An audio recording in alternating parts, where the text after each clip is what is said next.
Mirë se vini. Besoj se të gjithë e njohim atë ndjesin, atë dyshimin e vogël që na pickon kur dëgjojmë fjalë të mëdha. E pyesim veten çfarë fshihet realisht pas tyre. E po, kjo nuk është thjesht një ditë e keqe. Ky është cinizmi. Mund ta mendojmë si një palë syze, një lente përmes së cilës shumë prej nesh shohin gjithçka, marrëdhëniet, politikën, madje edhe veten tonë. Po çfarë është tamam dhe pse? Pse na duket kaq shpesh si gjëja më e mençur për t'u bërë? Oh, ky është një shembull klasik, apo jo? E kemi dëgjuar të gjithë nëpër korridoret e zyrës. Imagjinoni pak, kompania sapo ka lançuar një fushat të re për kulturën me postera kudo që flasin për familje, integritet, vlera, fjalë të mëdha. Por mendja cinike menjëherë automatikisht tërheq perden dhe fillon të pyes. Okej, çfarë po ndodh realisht këtu? Kush po përfiton? A është kjo vërtet një përpjekje e sinqertë për të përmirësuar gjërat apo thjesht po menaxhojnë imazhin, sidomos pas asaj valës së fundit të shkurtimeve nga puna? Ja, ky është cinizmi në veprim. Dhe sigurisht e njëjta gjë ndodh edhe në skenën politike. Shikojmë një kandidat në podium, duke mbajtur një fjalim plot pasion, flet për shërbim publik, për unitet, por syri cinik nuk e ha sapunin për djath. Ai e deshifron menjëherë. Çfarë sheh? Një performancë të studiuar deri në detaj. Fjalë që janë testuar me siguri në focus groups, një shfaqje emocionesh e llogaritur për të kapur sa më shumë vota. Pra, nuk sheh një njeri që flet nga zemra, por një strategji që po vihet në jetë. Dhe ja ku cinizmi na vjen edhe më afër, në jetën e përditshme. Përfytyroni dikë që bën një gest shumë bujar, një donacion të madh për shembull. Disa njerëz mund të thonë, "Ua, çfarë altruizmi?" Por cinizmi shet diçka tjetër, apo jo? Menjëherë fillon me pyetjet: a e bën këtë vërtet për të ndihmuar apo për duartrokitjet që do të marr? A është ky një akt mirësie apo thjesht një investim të reputacioni personal? Dhe ja ku jemi. Ky lloj dyshimi në thelb e helmon vetiden se mirësia e pastër mund të ekzistojë. Pra, duke parë këto shembuj, bëhet e qartë diçka e rëndësishme. Cinizmi modern nuk është thjesht një humor i keq, apo thjesht negativitet. Jo, është diçka më aktive. Është një stil interpretimi, një metodë për të deshifruar botën. Është si të përpiqesh të shohesh përtej sipërfaqes, për të gjetur ingranazhet e vërteta, ato të fshehurat, që e vën botën në lëvizje. Dhe ja ku e kemi përkufizimin në thelb. Cinizmi modern është kjo tendencë, kjo prirje për të dyshuar te sinqeriteti, te mirësia e të tjerëve. Është të shikosh gjithmonë nën historinë zyrtare dhe të bësh ato dy pyetje të kyçe. Çfarë po ndodh vërtet këtu? Dhe kush përfiton? Mendojeni pak, ciniku i modern është si një detektiv i motiveve njerëzore. Dëgjon fjalimin, por kërkon skenaristin prapa tij. Sheh një buzëqeshje dhe pyet menjëherë nëse është strategjike. Kur dikush bën një deklaratë të madhe morale, mendja cinike nuk e pranon kurrë siç është. Jo, ajo pyet: çfarë interesi, çfarë pushteti, çfarë nevoje për status fshihet pas kësaj? Në fund të ditës, cinizmi i zhvesh jetën nga romanca dhe zëvendëson atë me një analizë të ftohtë të stimulleve. Mirë, po pyetja është kjo: pse kjo mënyrë e të menduarit është kaq tërheqëse? Pse cinizmi shpesh nuk na duket si hidhërim, por si realizëm, si një mençuri e fituar me mund? Le t'i hyjmë pak më thellë kësaj oshiqje të mosbesimit. E vërteta është se askush nuk lind cinik. Cinizmi është diçka që mësohet, dhe shpesh mësohet në mënyrë të dhimbshme. Zakonisht fillon me një zhgënjim. Herën e parë kur kuptojmë se fjalët e bukura dhe veprimet e vërteta nuk përputhen gjithmonë. Kur një premtim thyhet, kur vlerat që dikush i deklaron me zë të lartë shkelen në heshtje, kur e kuptojmë se njerëzit, e madja edhe institucionet, shpesh lëvizen nga forca që kurrë nuk i pranojnë hapur. Çdo përvojë e tillë është si të vendosësh një tull më shumë në murin e cinizmit, dhe dal nga dal, ai mur fillon të na duket si një mbrojtje e domosdoshme, një formë mençurie. Ja, këtu e shohim fare qartë se si funksionon cinizmi në praktik. Ai merr gjuhën zyrtare, ato që thuhet publikisht, dhe e vë përballë realitetit të përjetuar. Nga njëra anë, historia zyrtare. Kemi një politik të dyerve të hapura, flisni gjithmonë sinqerisht, tingëllon shkëlqyeshëm apo jo. Por pyetja cinike është, po mirë, a është sinqeriteti im i mirëpritur vetëm deri në pikën kur kërcënon statusin e menaxherit tim? Ose pjetra, njerëzit tanë janë pasuria jonë më e madhe. Shumë frymëzuese. Por pyetja cinike me shumë të drejtë është, kush përfiton kur unë besoj këtë, sidomos kur fillojnë shkurtimet nga puna? Pikërisht këtu, cinizmi bëhet një mjet, një dekoder për të kuptuar hendekun mes asaj që thuhet dhe asaj që bëhet. Dhe kjo na sjell te një ide vërtet thelbësore, ideja e cinizmit si një lloj mekanizmi mbrojtës. Mendojeni pak si një sistem imunitar. Një person pas një grimcë cinizmi është thjesht i pambrojtur, është vulnerabël, beson shumë shpejt e përpasoj mund të bjerë lehtësisht prej e mashtrimit. Por një dozë e shëndetshme, e moderuar, cinizmi vepron si një filtr, të bën të ndalosh një sekond, të ngadalësosh procesin, të kërkosh verifikim. Kur një ofertë duket shumë e mirë për të qenë e vërtet, është pikërisht ai refleksi cinik që na shtyn të bëjmë pyetjen magjike. Po mirë, cili është interesi këtu? Pra, let t'i përmbledhim arsyet pse cinizmi na duket kaq i mençur. Së pari, ai e identifikon sakt që stimulit, pra interesat, e formosojnë sjelljen njerëzore. Kjo është e vërtetë. Së dyti, ai e pranon një të vërtet pak të hidhur, që të gjithë kemi një talent të lindur për të mashtruar veten, për të justifikuar egoizmin ton. Ai gjithashtu e kupton se pushteti shpesh shpërblen menaxhimin e imazhit, jo domosdoshmërisht substancën, dhe sigurisht, pika më e rëndësishme, ai na mbron. Na mbron nga shfrytëzimi, nga mashtrimi. Në thelb, ai zëvendëson romancën dhe iluzionet me një analizë të ftohtë të stimuleve, dhe ndihet i mençur sepse, le ta pranojmë, shpesh ka të drejtë. Dhe pikërisht këtu, historia merr një kthes. Deri tani, kemi ndërtuar një argument goxha të fortë për dobinë e cinizmit, apo jo? Na duket si realizëm, si mbrojtje, si mençuri, por nëse do të ishte kaq e thjeshtë, atëherë zgjidhja do të ishte që të gjithë të bëheshim cinik dhe kaq. Por nuk është kështu. Dhe pyetja thelbësore bëhet kjo: nëse është kaq i dobishëm, atëherë cila është kostoja? Çfarë çmimi paguajmë kur e përqafojmë plotësisht këtë mënyrë të parit të botës? Le të flasim pikërisht për këto, për kostot e fshehura. Pra, për momentin kur kura fillon e bëhet veç sëmundja. Është tamam si ai sistemi imunitar për të cilin folëm.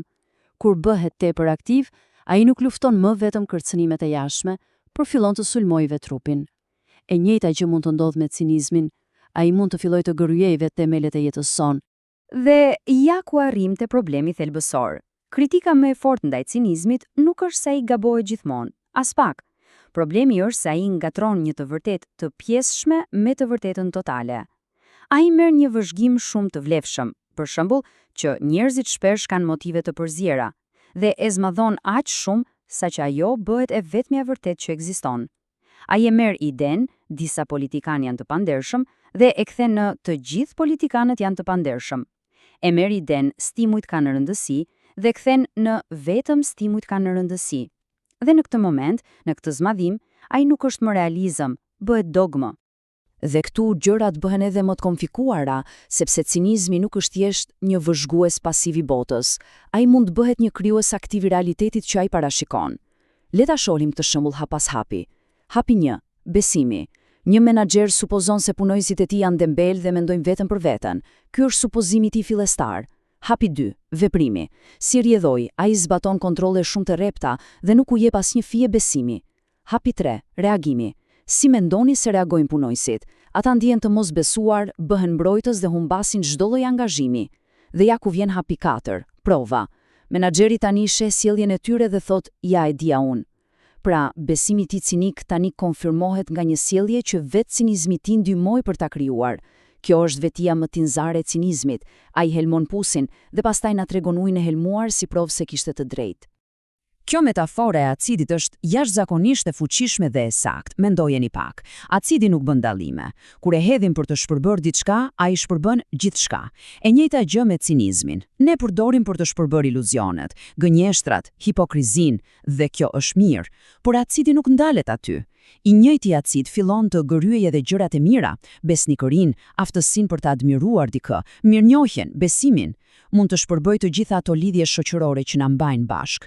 Dhe në fund, një person që nuk mashtrohet kurrë, rrezikon të jetë edhe një person që nuk lidhet kurrë plotësisht me askënd.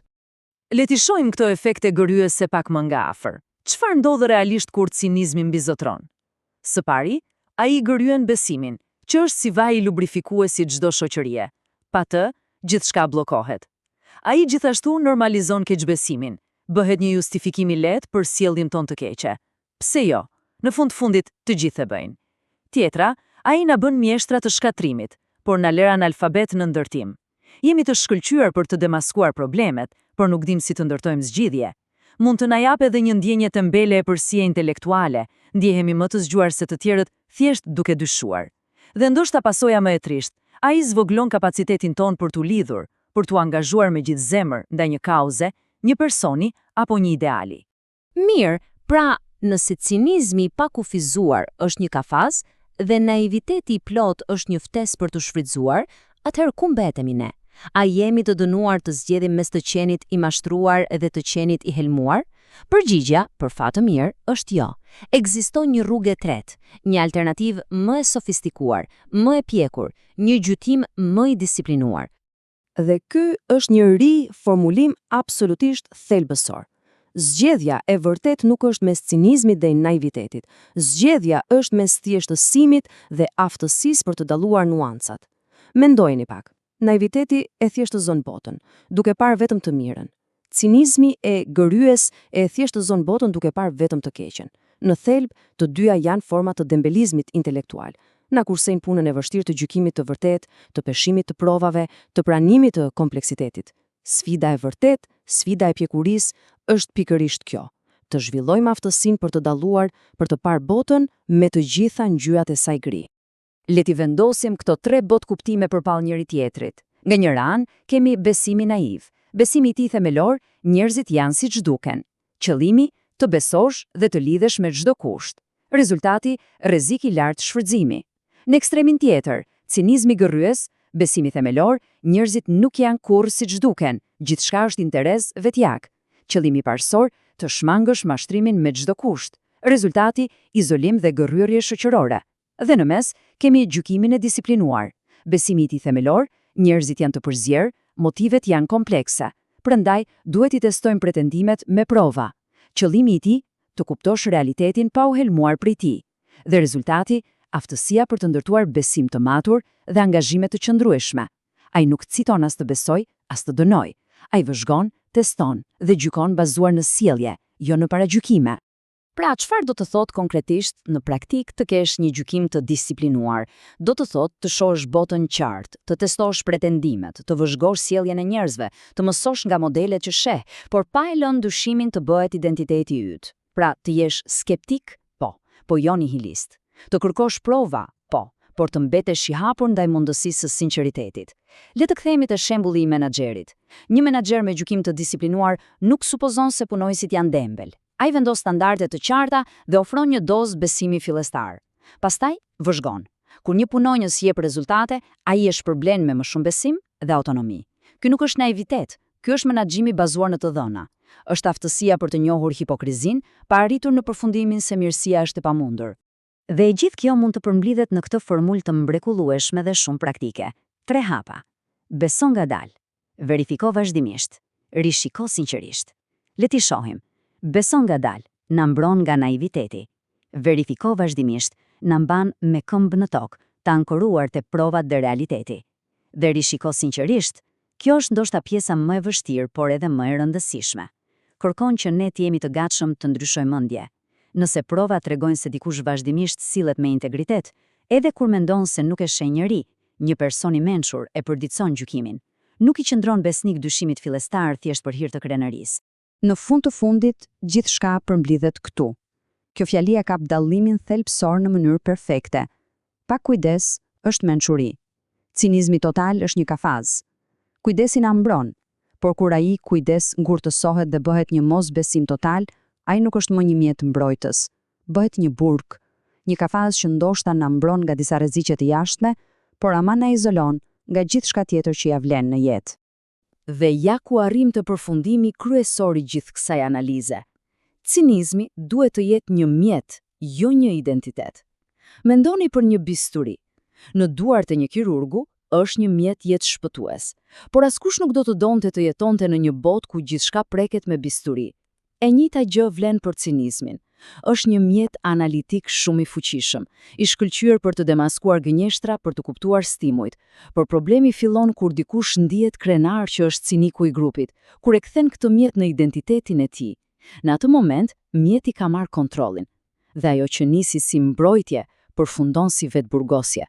Dhe kështu, në fund të gjithçkaje, mbetemi me këtë pyetje.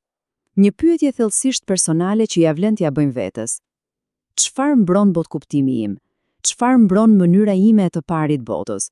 Ndoshta na mbron nga zhgënjimi, nga mashtrimi, nga pushtrimi, dhe këto janë gjëra reale. Por duhet të jemi të sinqertë dhe të pyesim edhe anën tjetër të medaljes. Çfarë më kushton? A më kushton aftësinë për të besuar vërtet dikë, për t'u lidhur thellësisht, për t'u përkushtuar ndaj diçkaje më të madhe se vetja? A më kushton aftësinë për të ndjerë mirënjohje të pastër, apo për të shpresuar? Dhe pyetja e fundit, më e rëndësishmja, a ja vlen vërtet çmimi që po paguajmë?